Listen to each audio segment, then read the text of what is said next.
নমস্কার বন্ধুরা, পুনরায় আপনাদেরকে বৃষ্টির গল্প ফোটায় স্বাগত। আমাদের চ্যানেলে যদি আপনি নতুন হয়ে থাকেন তাহলে আমাদের চ্যানেলটিকে সাবস্ক্রাইব করে রাখতে ভুলবেন না।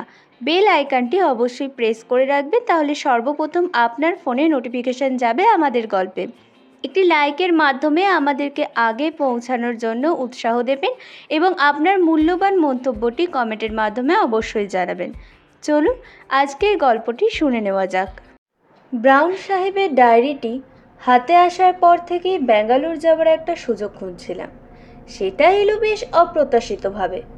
আমাদের বালিগঞ্জ স্কুলের বাৎসরিক রিইউনিয়নে দেখা হয়ে গেল আমার পুরনো সহপাঠী অনিকেন্দ্র ভৌমিকের সঙ্গে। অনিক বলল সে ব্যাঙ্গালোরে ইন্ডিয়ান ইনস্টিটিউট অফ সায়েন্সে চাকরি করছে। একবার ঘুরে যান এসে আমার ওখানে, the best place in India. একটা বাড়তি ঘরও আছে আমার বাড়িতে, আসবি?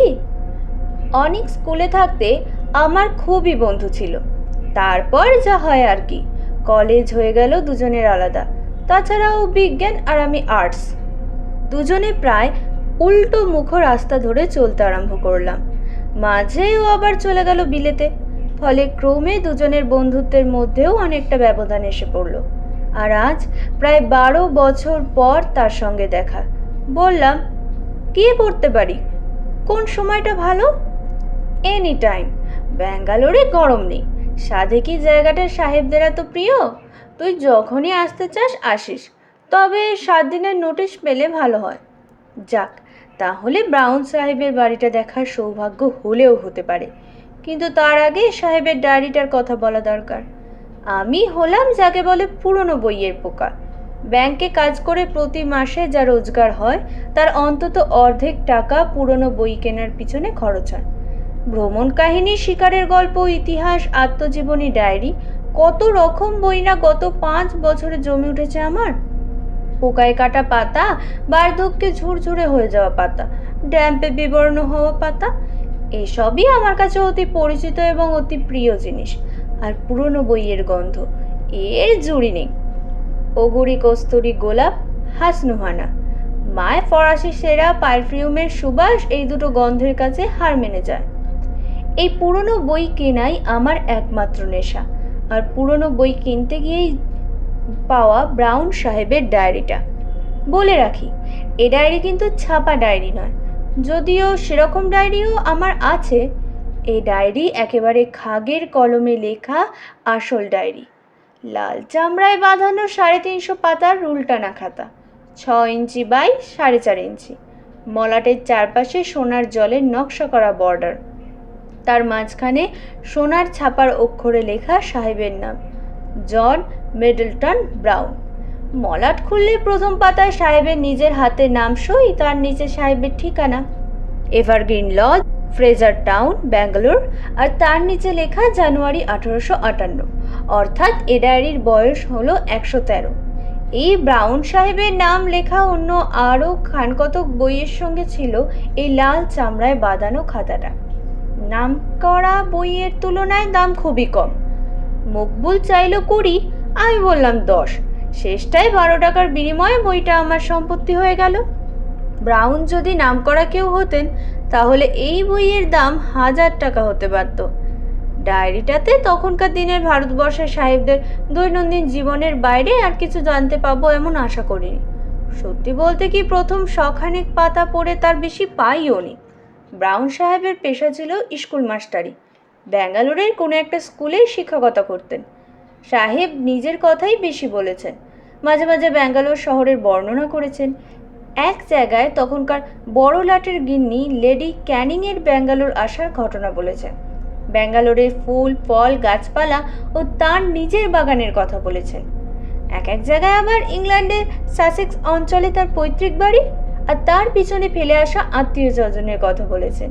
তার স্ত্রী এলিজাবেথের উল্লেখও আছে, তবে স্ত্রীটি কয়েক বছর আগেই মারা গিয়েছিলেন। সবচেয়ে ইন্টারেস্টিং ব্যাপার হচ্ছে সাইমন নামে কোনো এক ব্যক্তির বারংবার উল্লেখ। এই সাইমন যে কে ছিলেন, তার ছেলে না ভাই না ভাগ্নে না বন্ধু না কি, সেটা বোঝার কোনো উপায় ডায়েরিতে নেই।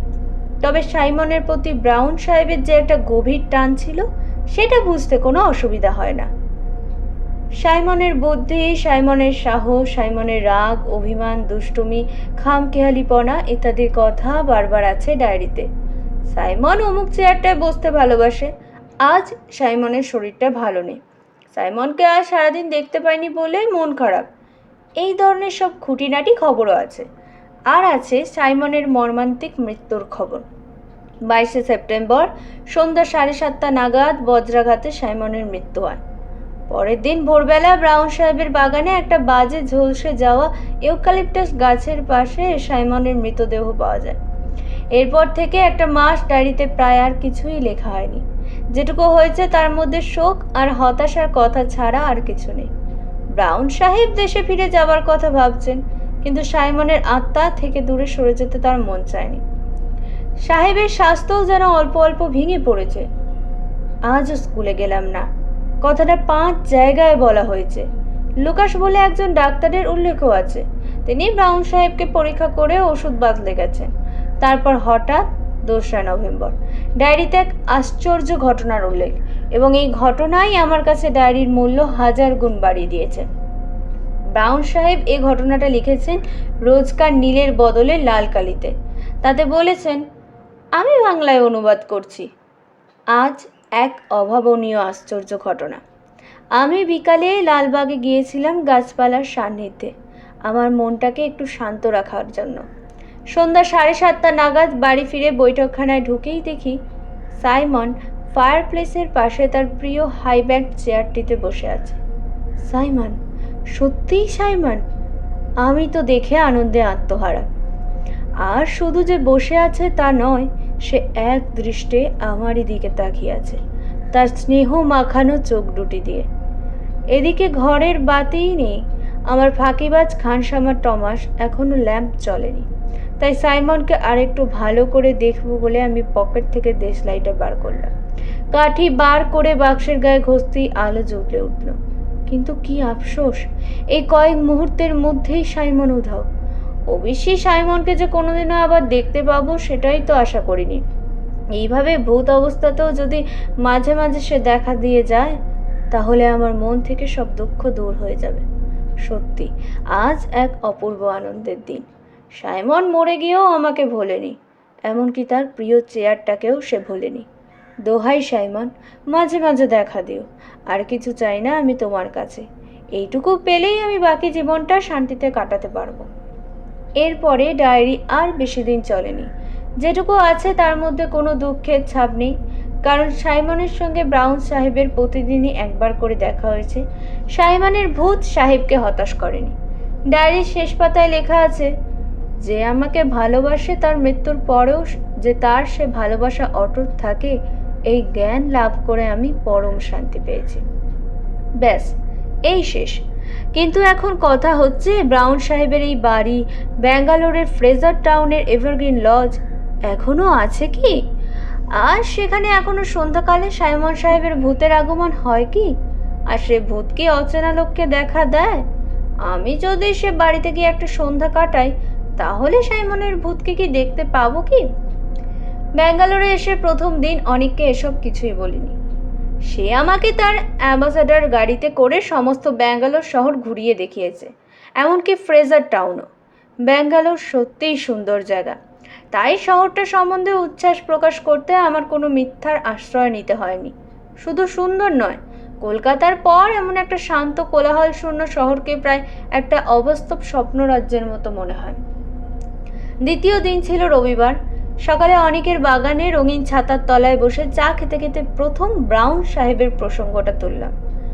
ও শুনে টুনে হাত থেকে চায়ের পেয়ালা নামিয়ে বেতের টেবিলের ওপর রেখে বলল, দেখ রঞ্জন, যে বাড়ির কথা বলছিস সে বাড়ি হয়তো থাকলেও থাকতে পারে, 100 বছর আর এমন কি বেশি। তবে সেখানে গিয়ে যদি ভূত টুত দেখার লোভ থেকে থাকে তোর, তাহলে আমি ওর মধ্যে নেই। কিছু মনে করিসনি ভাই, আমি চিরকালই একটু অতিরিক্ত সেন্সিটিভ। এমনি দিব্যি আছি। আজকের দিনে শহরের কোনো উপদ্রব নেই এখানে। ভূতের পিছনে ছোট মানে সাধ করে উপদ্রব ডেকে আনা, এর মধ্যে আমি নেই। অনেকের কথা শুনে বুঝলাম এই 12 বছরেও বিশেষ বদলায়নি। স্কুলে ভীতু বলে ওর বদনাম ছিল বটে, মনে পড়ল একবার আমাদের ক্লাসেরই জয়ন্ত আর আরও কয়েকটি ডানপিটে ছেলে ওকে এক সন্ধ্যায় বালিগঞ্জ সার্কুলার রোডের রাইডিং স্কুলের কাজটাতে আপাত মস্তক সাদা কাপড় মুড়ি দিয়ে ভয় দেখিয়েছিল। অনেক এই ঘটনার পর দুদিন স্কুলে আসেনি এবং অনেকের বাবা নিজে হেডমাস্টার বীরেশ্বরবাবুর কাছে এসে ব্যাপারটা নিয়ে কমপ্লেন করেছিলেন। আমি এ বিষয়ে কিছু বলার আগেই অনেক হঠাৎ বলে উঠল, তবে নেহাতি যদি তোর যেতে হয় তাহলে সঙ্গীর অভাব হবে না। আসুন মিস্টার ব্যানার্জি। পিছন ফিরে দেখি একটি বছর ৪৫-এর ভদ্রলোক অনেকের বাগানের গেট দিয়ে ঢুকে হাসি মুখে আমার দিকে এগিয়ে আসছে। বেশ বলিষ্ঠ চেহারা, প্রায় ৬ ফুট হাইট, পরনে ছাই রঙের হ্যান্ডলুমের প্যান্টের ওপর গাঢ় নীল টেরিলিনের বুট শার্টের গলায় সাদা কালো বাটিকে ছোপ মারা সিল্কের মাফলার। অনেক পরিচয় করিয়ে দিল।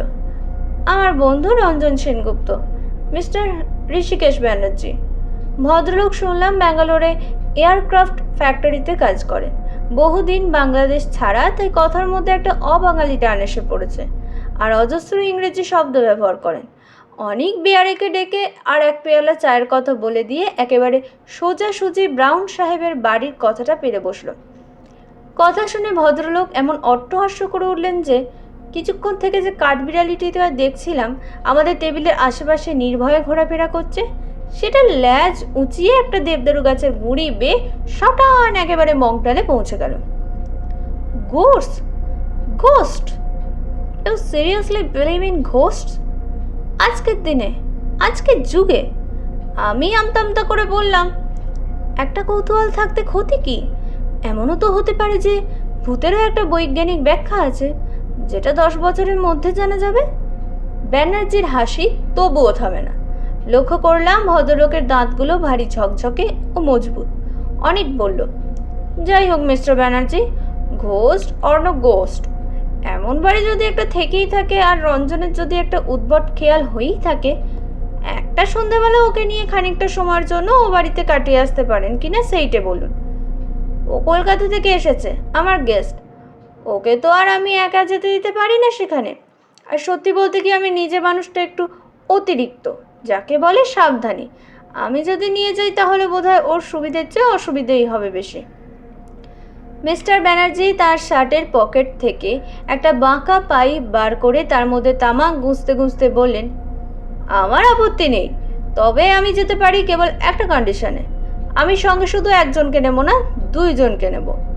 কথাটা শেষ করে ব্যানার্জি আবার হাসলেন, আর তার ফলে এবার আশেপাশের গাছ থেকে 4-5 রকম পাখির চিৎকার ও ডানা ঝাপটানির আওয়াজ শোনা গেল। অনেকের মুখ কিঞ্চিত ফ্যাকাশে দেখালেও সে আপত্তি করতে পারল না। কি নাম বললেন বাড়িটার? ব্যানার্জি জিজ্ঞেস করলেন। এভারগ্রিন লজ, ফ্রেজার টাউনে? তাই তো বলছে ডায়েরিতে। ভদ্রলোক পাইপে টান দিলেন। ফ্রেজার টাউনে সাহেবদের কিছু পুরনো বাড়ি আছে বটে, কটেজ টাইপের। এনিওয়ে, যেতেই যদি হয় তো দেরি করে লাভ কি? হোয়াট অ্যাবাউট আজ বিকেল, এই ধরুন 4টে নাগাদ?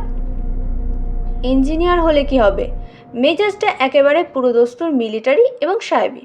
ঘড়ি ধরে 4টের সময় ঋষিকেশ ব্যানার্জি তার মরিস মাইনার গাড়িটি নিয়ে হাজির।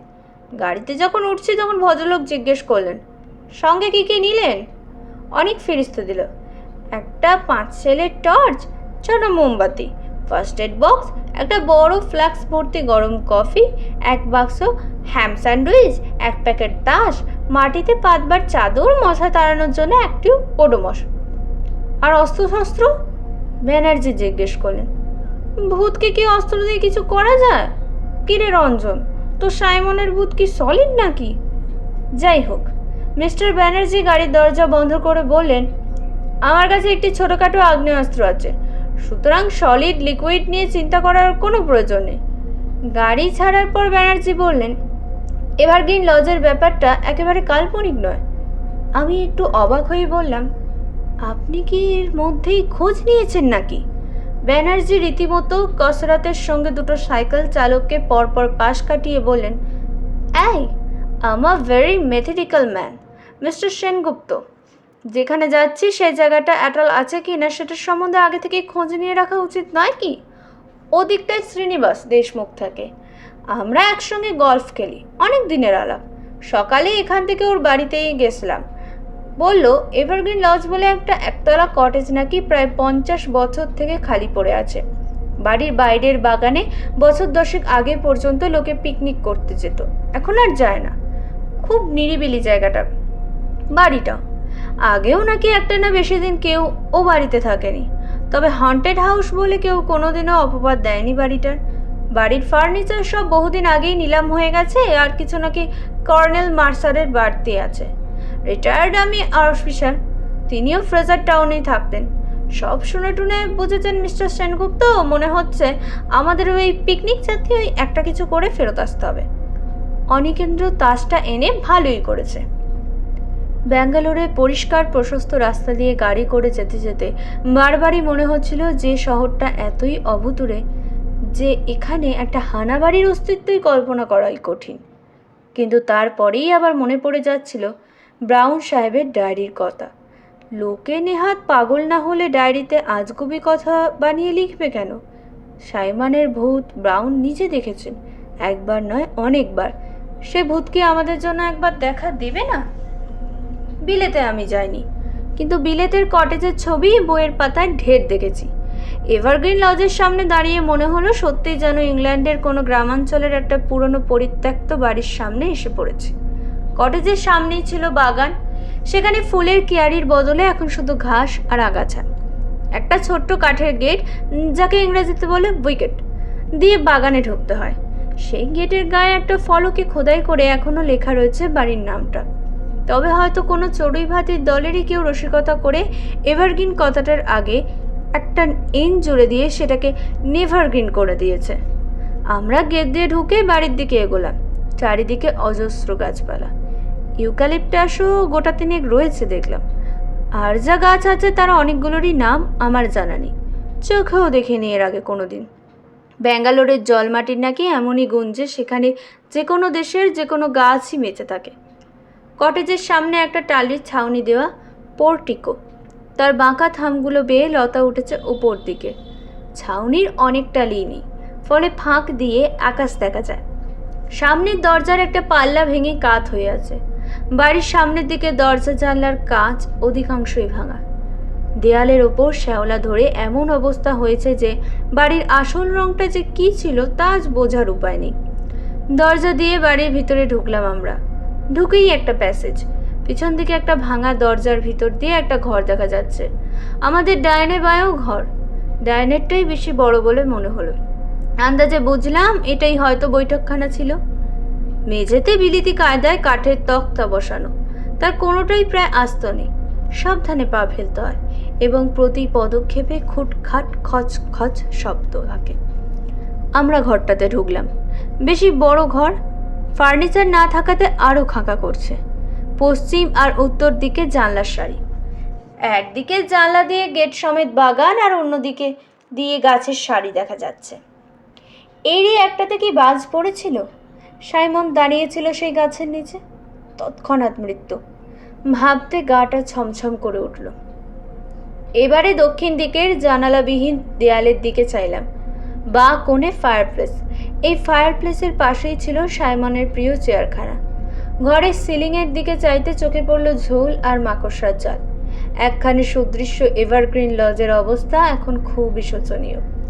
মিস্টার ব্যানার্জি প্রথম দিকে লালা করে বিলিতি সুর ভাঁজছিলেন, এখন নতুন করে পাইপ ধরিয়ে বললেন, কি খেলা আছে আপনাদের? ব্রিজ না পোকার না রামি? অনেক হাতে জিনিসপত্র মেঝেতে সাজিয়ে চাদরটা বিছিয়ে মাটিতে বসতে যাচ্ছিল, এমন সময় একটা শব্দ কানে এলো। অন্য কোনো ঘরেই কেউ জুতো পায়ে হাঁটছে। অনেকের দেখে চেয়ে দেখলাম সে ফ্যাকাশে হয়ে গেছে। পায়ের শব্দটা থামলো। মিস্টার ব্যানার্জি হঠাৎ মুখ থেকে পাইপটা নামিয়ে নিয়ে বাজখাই গলায় চেঁচিয়ে, ইজ এনিবডি দেয়ার? সঙ্গে সঙ্গে আমরা তিনজনে প্যাসেজের দিকে এগোলাম। অনেক আলতো করে আমার কোটের আস্তিনাটা ধরে নিয়েছে। এবার জুতোর শব্দটা আবার শুরু হলো। আমরা বাইরে প্যাসেজে গিয়ে পড়তেই ডান দিকের ঘরটা থেকে একটি ভদ্রলোক বেরিয়ে এসে সামনে আমাদের দেখে থমকে দাঁড়িয়ে পড়লেন। লোকটি ভারতীয়, মুখ ভর্তি খোঁচা খোঁচা দাড়ি গোঁফ সত্ত্বেও ইনি যে ভদ্র এবং শিক্ষিত তাতে কোনো সন্দেহ নেই। ভদ্রলোক বললেন, হ্যালো। আমরা কি বলবো ঠিক বুঝতে পারছি না, এমন সময় আগন্তুক নিজেই আমাদের কৌতূহল নিবৃত্ত করলেন। আমার নাম Venkatesh. I am a painter. আপনারা কি এই বাড়ির মালিক না খদ্দের? ব্যানার্জি হেসে বললেন, দুটোর একটাও না, আমরা এমনি ঘুরতে ঘুরতে এসে পড়েছি। I see. আমি ভাবছিলাম এই বাড়িটা যদি পাওয়া যেত তাহলে আমার কাজের জন্য একটা স্টুডিও হতে পারত। ভাঙাচোরায় আমার আপত্তি নেই। মালিককে জানেন না বোধহয়? আজ্ঞে না, সরি, ব্যানার্জি বললেন। তবে আপনি কর্নেল মার্সারের ওখানে খোঁজ করে দেখতে পারেন। সামনে রাস্তা ধরে বাঁদিকে চলে যাবেন, মিনিট 5 হাঁটা পথ। থ্যাংক ইউ বলে মিস্টার ভেঙ্কটেশ বেরিয়ে চলে গেলেন। গেট খোলার এবং বন্ধ করার শব্দ পাওয়ার পর ব্যানার্জি আবার তার অট্ট হাসি এসে বললেন, মিস্টার সেনগুপ্ত, ইনি নিশ্চয়ই আপনার সাইমন বা ওই জাতীয় কোনো ভূতটুত নন। আমি হেসে বললাম, সবেমাত্র 5:15। এর মধ্যেই আপনি ভূতের আশা করেন কি করে? আর ইনি ভূত হলে 19বিংশ শতাব্দীর নিশ্চয়ই নন, কারণ তাহলে পোশাকটা অন্যরকম হতো। আমরা ইতিমধ্যে বৈঠকখানায় ফিরে এসেছি। অনেক মাটিতে পাতা চাদরের ওপর বসে পড়ল। মিথ্যে কল্পনার প্রশ্রয় দিয়ে নার্ভাসনেস বাড়ানো, তার চেয়ে তাস হোক। আগে মোমবাতি খানকতক জ্বালাও দেখি, ব্যানার্জি বলেন। এখানে ঝড় করে সন্ধ্যা নামে। দুটো মোমবাতি জ্বালিয়ে কাঠের মেঝেতে দাঁড় করিয়ে ফ্লাক্সের ঢাকনিতে কফি ঢেলে তিনজনে পালা করে খেয়ে নিলাম। একটা কথা আমার কিছুক্ষণ থেকে মনে আসছিল, সেটা আর না বলে পারলাম না। ভূতের নেশা যে আমার ঘাড়ে কীভাবে চেপেছে সেটা আমার এই কথা থেকেই বোঝা যাবে। ব্যানার্জিকে উদ্দেশ্য করে বললাম, আপনি বলেছিলেন কর্নেল মার্সার এ বাড়ির ফার্নিচার কিছু কিনেছিলেন। তিনি যদি এতই কাছে থাকেন তাহলে তার বাড়িতে গিয়ে একটা জিনিসের খোঁজ করে আসা যায় কি? কী জিনিস? ব্যানার্জি প্রশ্ন করলেন। একটা বিশেষ ধরনের হাইব্যাকড চেয়ার। অনেক যেন একটু বিরক্ত হয়ে বললে, কেন বলতো? হঠাৎ এখন হাইব্যাক চেয়ারের খোঁজ করে কি হবে? না মানে ব্রাউন সাহেব বলেছেন ওটা নাকি সাইমনের খুব প্রিয় চেয়ার ছিল। সে ভূত হয়েও ওটাতে এসে বসতো। ওটা থাকতো ওই ফায়ারপ্লেসটার পাশে। হয়তো ওটা ওখানে এনে রাখতে পারলে। অনেক বাধা দিয়ে বলল, তুই ব্যানার্জি সাহেবের ওই মরিস গাড়িতে করে হাইব্যাক চেয়ার নিয়ে আসবি, নাকি আমরা তিনজন ওটাকে কাঁধে করে আনবো? তোর কি মাথা খারাপ হয়েছে? ব্যানার্জি এবার হাত তুলে আমাদের দুজনকেই থামিয়ে দিয়ে বললেন, কর্নেল মার্সার যা কিনেছেন তার মতো ওরকম চেয়ার নেই, এটা আমি জানি। তার বাড়িতে আমার যথেষ্ট যাতায়াত আছে, ওটা থাকলে আমার চোখে পড়তো। আমি যতদূর জানি উনি কিনেছিলেন দুটো বুককেস, দুটো অয়েল পেন্টিং, খানকতক ফুলদানি আর সেলফে সাজিয়ে রাখার জন্য গুটিকতক শখের জিনিস, যাকে আর্ট অবজেক্টস বলে। আমি দমে গেলাম। অনেক তাস বার করে সাফল করতে আরম্ভ করেছে। ব্যানার্জি বললেন, রামই হোক, আর এসব খেলা জমে ভালো যদি পয়সা দিয়ে খেলা যায়। আপনাদের আপত্তি আছে কি? বললাম, মোটেই না, তবে আমি ব্যাংকের সামান্য চাকরে, বেশি হারাবার সামর্থ্য আমার নেই। বাইরে দিনের আলো ম্লান হয়ে এসেছে। আমরা খেলায় মন দিলাম। আমার তাসের ভাগ্য কোনোদিনও ভালো না, আজও তার ব্যতিক্রম লক্ষ্য করলাম না। আমি জানি অনেক মনে মনে নার্ভাস হয়ে আছে, সুতরাং সে জিতলে পরে আমি অন্তত একটু নিশ্চিন্ত হতাম, কিন্তু তারও কোনো লক্ষণ দেখলাম না। কপাল ভালো একমাত্র মিস্টার ব্যানার্জির, গুনগুন করে বিলিতি সুর ভাঁজছেন আর দানের পর দান জিতে চলেছেন। খেলতে খেলতে নিস্তব্ধতার মধ্যে একবার একটা বিড়ালের ডাক শুনলাম। তার ফলে আমার মনটা আরও যেন একটু দমে গেল।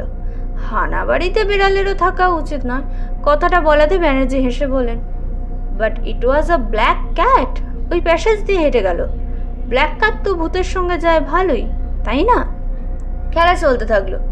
বেশ কিছুক্ষণের জন্য একবার মাত্র একটা অজানা পাখির কর্কশ ডাক ছাড়া আর কোনো শব্দ, দৃশ্য বা ঘটনা আমাদের একাগ্রতায় বাধা পড়তে দেয়নি। ঘড়িতে 6:30। বাইরের আলো নেই বললেই চলে। আমি একটু ভালো তাস পেয়ে পরপর দুবার জিতেছি, আর এক রাউন্ড রামি হয়ে গেছে ইতিমধ্যে। এমন সময় হঠাৎ একটা অস্বাভাবিক শব্দ কানে এলো। কে যেন বাইরের দরজায় টোকা মারছে। আমাদের তিনজনেরই হাত তার শুদ্ধ নিচে নেমে এলো। টক টক টক টক। অনেক এবার আরও ফ্যাকাশে। আমার বুকের ভিতরেও মৃদু কম্পন শুরু হয়েছে, কিন্তু ব্যানার্জি দেখলাম সত্যিই ঘাবড়াবার লোক নন। হঠাৎ নিস্তব্ধতা ভেদ করে তার বাঁচখাই গলায় চেঁচিয়ে উঠলেন, হু ইজ ইট? আবার দরজায় টোকা। টক টক টক। ব্যানার্জি তদন্ত করার জন্য তরক করে উঠে পড়লেন। আমি খপ করে ভদ্রলোকের প্যান্টটা ধরে চাপা গলায় বললাম, একা যাবেন না। তিনজনে একসঙ্গে ঘর থেকে বেরোলাম। প্যাসেজে এসে বাঁ দিকে চাইতেই দেখলাম দরজার বাইরে একজন লোক দাঁড়িয়ে আছে। তার পরনে স্যুট ও হাতে একটা লাঠি। অন্ধকারে তাকে চেনার কোনো উপায় নেই। অনেক আবার আমার আস্তিন চেপে ধরল, এবার আরও জোরে। ওর অবস্থা দেখেই বোধহয় আমার মনে আপনা থেকেই একটা সাহসের ভাব এলো। ব্যানার্জি ইতিমধ্যে আরও কয়েক পা এগিয়ে গিয়ে হঠাৎ চেঁচিয়ে উঠলেন, ও হ্যালো ডক্টর লার্কিন, আপনি এখানে? এবার আমিও পৌর সাহেবটিকে বেশ ভালোভাবেই দেখতে পেলাম। অমায়িক সাহেবটি তার সোনার চশমার পিছনে নীল চোখ দুটোকে কুঁচকে এসে বললেন, তোমার মরিস গাড়িখানা দেখলাম বাইরে, তারপর দেখি বাড়ির জানলা দিয়ে মোমবাতি আলো দেখা যাচ্ছে, তাই ভাবলাম একবার ঢু মেরে দেখে যাই। তুমি কি পাগলামি করছো এই পোড়ো বাড়ির ভেতর? ব্যানার্জি হেসে বললেন, আমার এই যুবক বন্ধু দুটির একটু উদ্ভট ধরনের অ্যাডভেঞ্চারের শখ। বললো এভারগ্রিন লজে বসে তাস খেলবে, তাই আর কি। Very good, very good. যুব বয়সটাই তো এই ধরনের পাগলামির সময়। আমরা বুড়োরাই কেবল নিজেদের বাড়ির কৌচে বসে রোমন্থন করি। Well well, have a good time. Larkin সাহেব হাতে তুলে গুড বাই করে লাঠি ঠক ঠক করতে করতে চলে গেলেন। আর সঙ্গে সঙ্গে দ্বিতীয়বার ভূতের আশা পরিত্যাগ করতে হলো। কি আর করি, আবার তাসে মনোনিবেশ করলাম। প্রথম দিকে প্রায় 4:30টার মতো হারাচ্ছিলাম। গত আধ ঘন্টায় তার খানিকটা ফিরে পেয়েছি। সাইমনের ভূত না দেখলেও শেষ পর্যন্ত তাসে কিছু জিতে বাড়ি ফিরতে পারলেও আজকের আউটিংটা কিছুটা সার্থক হয়। ঘড়ির দিকে মাঝে মাঝেই চোখটা চলে যাচ্ছিল। আসল ঘটনাটা কখন ঘটেছিল তার টাইম আমার জানা নেই। বাউন্স সাহেবের ডায়েরি থেকে জেনেছিলাম যে সন্ধ্যার এই সময়টাতেই বাজ পড়ে সাইমনের মৃত্যু হয়। আমি তাস বাড়ছি, মিস্টার ব্যানার্জি তার পাইপে আগুন ধরাচ্ছেন। অনেক সবেমাত্র স্যান্ডউইচ খাবার মতলবে প্যাকেটটাতে হাত লাগিয়েছে। এমন সময় তার চোখের চাহনিটা মুহূর্তের মধ্যে বদলে গিয়ে সঙ্গে সঙ্গে তার সমস্ত অঙ্গ প্রত্যঙ্গ আড়ষ্ট হয়ে গেল।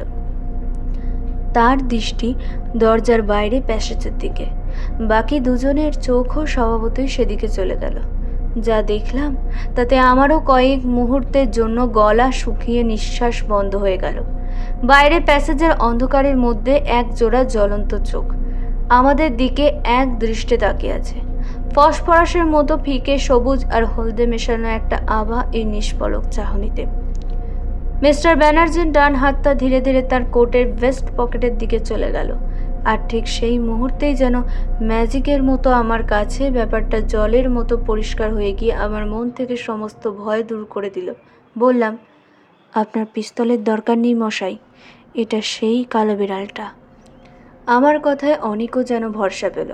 ব্যানার্জি পকেট থেকে তার হাত বের করে এনে চাপা গলায় বললেন, হাউ রিডিকুলাস। এবার জ্বলন্ত চোখ দুটো আমাদের ঘরের দিকে এগিয়ে এলো। চৌকাঠ পেরোতেই মোমবাতির আলোতে প্রমাণ হলো আমার কথা, এটা সেই কালো বেড়ালটাই বটে। চৌকাঠ পেরিয়ে বেড়ালটা বাঁ দিকে ঘুরল। আমাদের দৃষ্টি তার সঙ্গে সঙ্গে ঘুরছে, তাকে অনুসরণ করছে। এবারে আমাদের তিনজনের গলা দিয়ে একসঙ্গে একটা শব্দ বেরিয়ে পড়ল।